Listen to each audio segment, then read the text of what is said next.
I do so love election season. The unmitigated gall of people accusing other people of blatant manipulation and decrying it as toxic and dangerous and bad. Oh, the irony. Newsflash, kids. The very existence of social media serves to manipulate the masses into following somebody, buying a product, agreeing with a post, disagreeing with someone else. It just... no one's alone in this.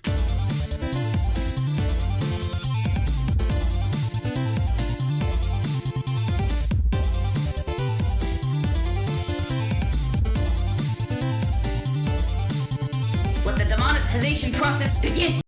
A toxic right-wing website is gaming Facebook to reach millions of people in advance of the 2020 election. And Facebook is letting them get away with it. Oh no, however shall we endure such unbearable news? The Daily Wire, which was founded by conservative pundit Ben Shapiro, pushes inaccurate and incendiary stories. Well now, kid. If you're going to be making such an accusation, you'd best come to bat with examples of such inaccurate and incendiary stories as you have described, along with arguments contradicting said inaccurate and incendiary stories. Sorry, I don't make the rules. That's just how this be.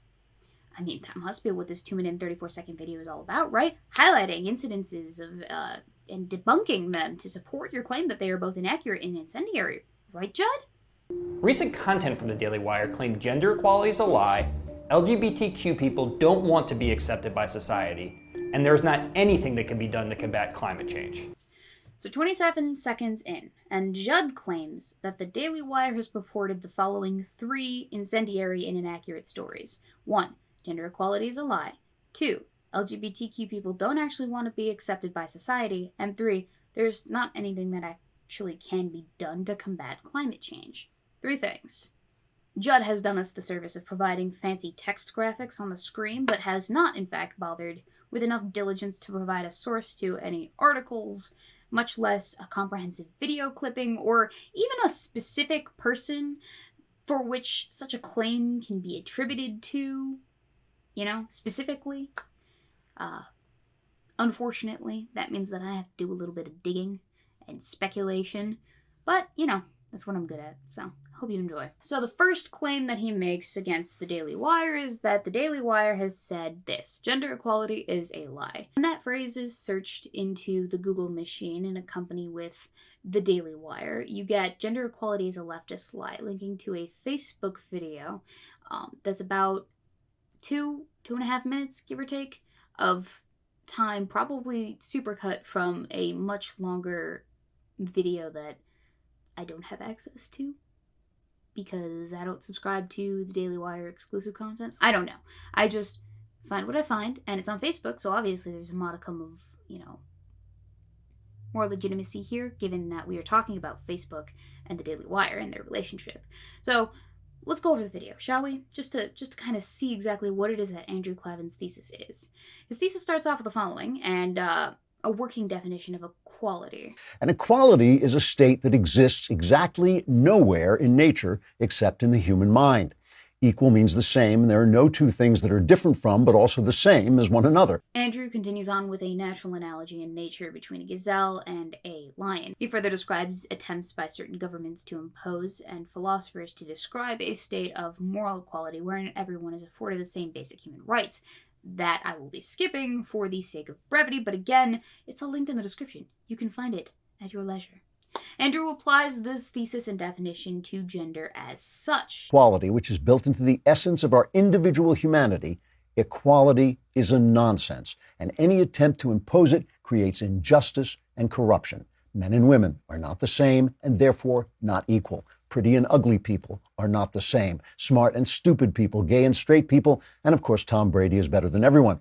The argument that Andrew's making is that there are in fact differences between the genders, appearances, intelligence levels that allow for advantages over other people, effectively making any comparison of two individuals across these differences essentially an apples to oranges false equivalence. Andrew was saying that men and women are not equal to each other in the same way that a willow and a pine tree are not equal to each other, as in not the same, which is true enough. I can't refute it. In essence, this is not a lie.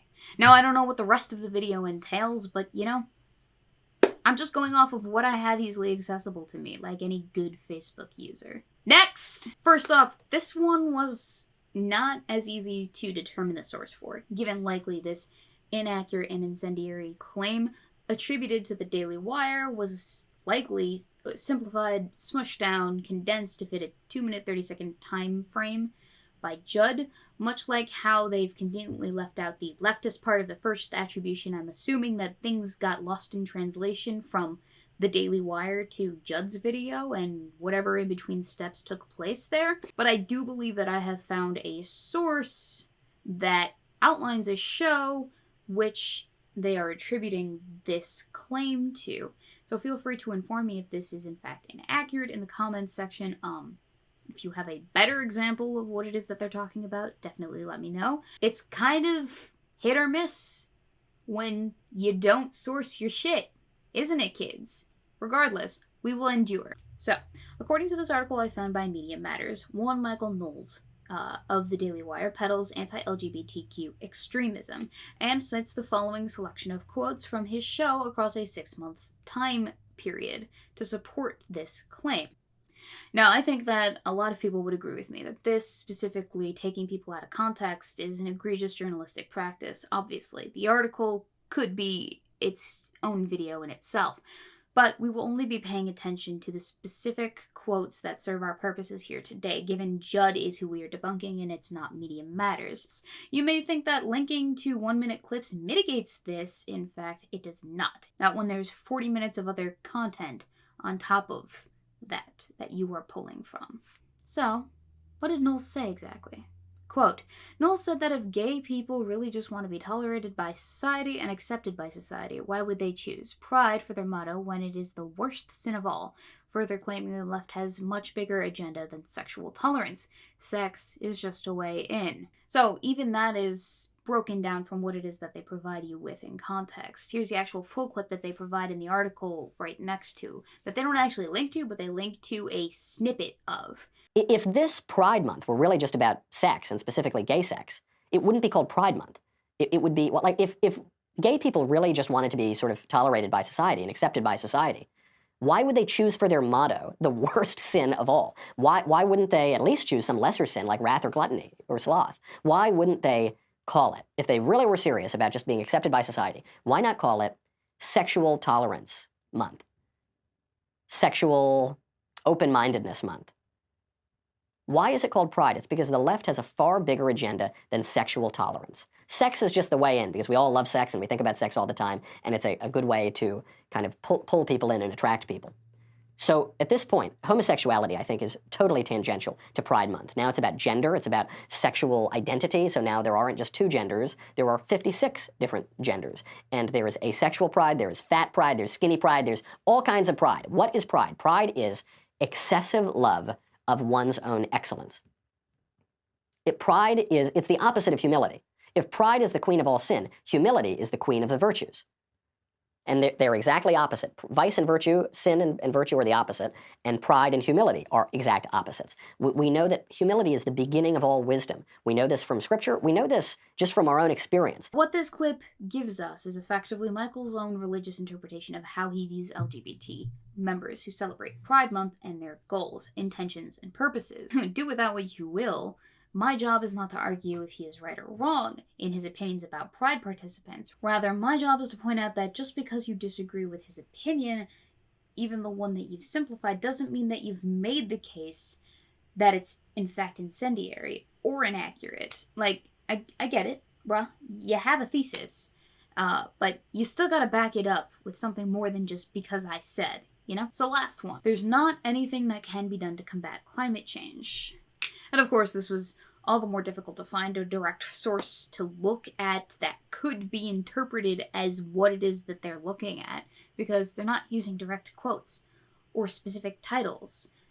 Or attributing the claim to any individual one person. They are at best paraphrasing and at worst remeshing whole sentences to fit a narrative.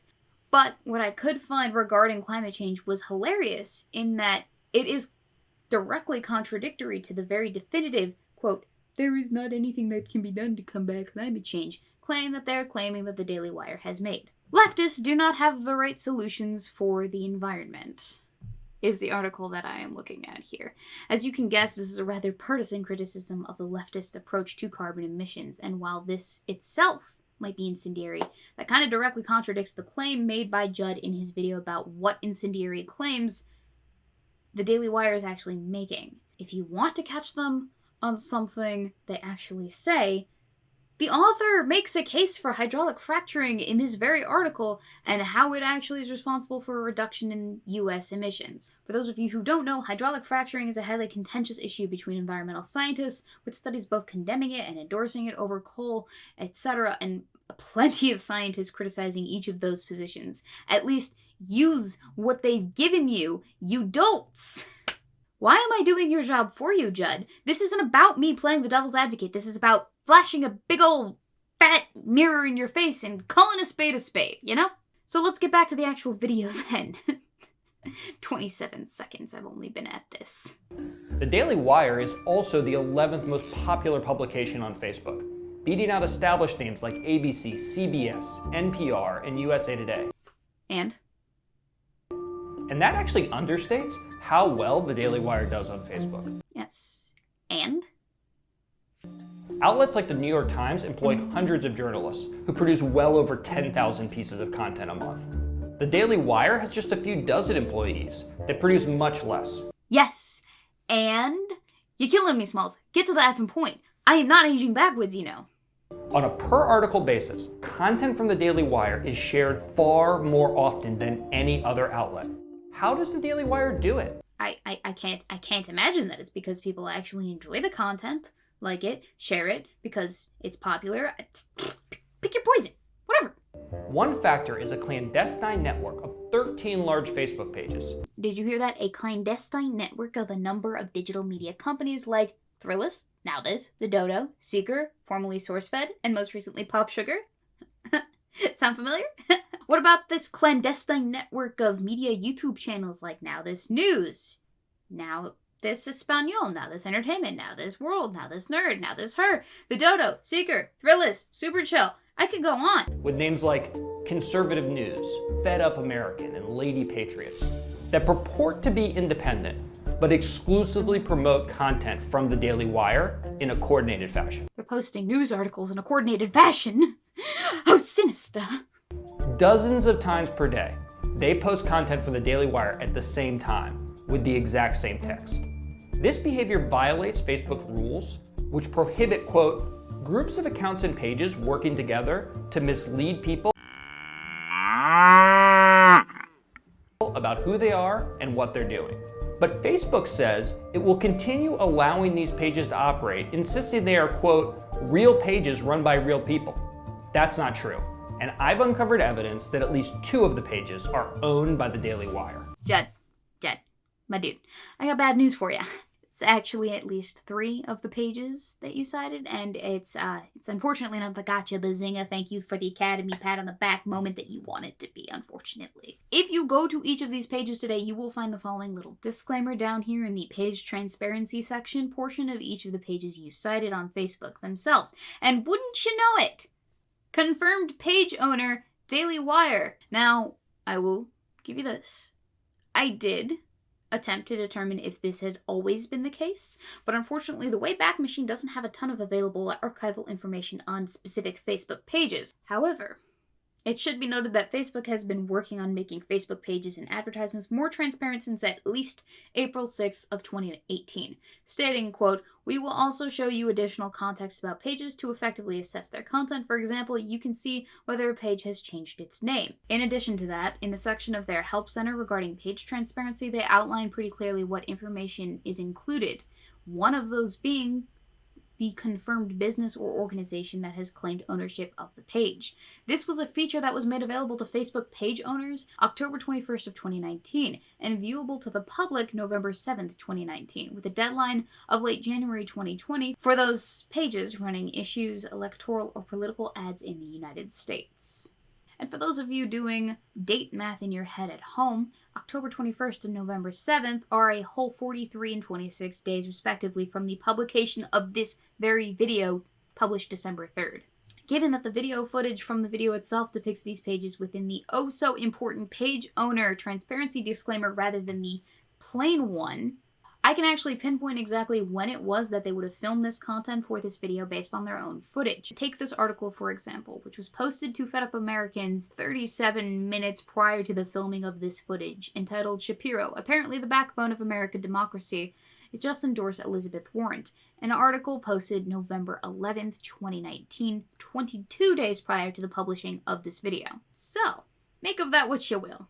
Also, you know, Judd, I would really like to see this evidence that you have. What favor did you call in? Did you waste on this most epic of failures? Facebook's decision is a big deal. Its algorithm rewards content that is shared by multiple pages.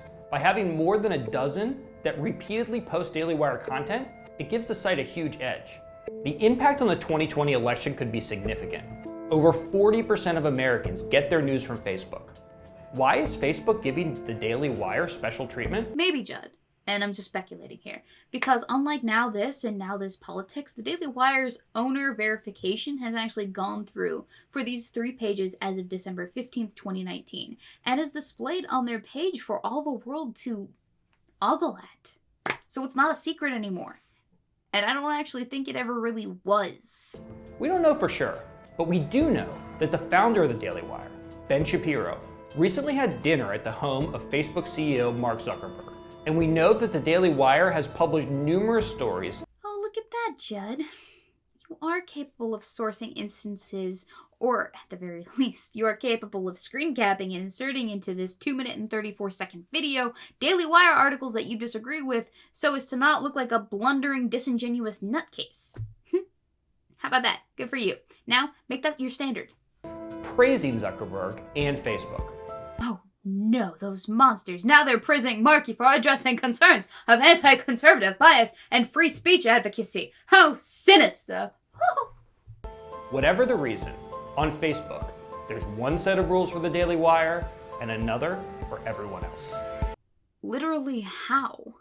They were so upfront about ownership that it went live on the pages before the required date that Facebook set out. January next year. So, what? This entire video was rather sloppy from front to back, I'm not gonna lie. From the front end in the creative room, to the execution, to whoever reviewed this nonsense, to the fact checkers that they did not consult to ensure that this had a modicum of actual legitimacy. And for what? Just to pwn the righties a little bit?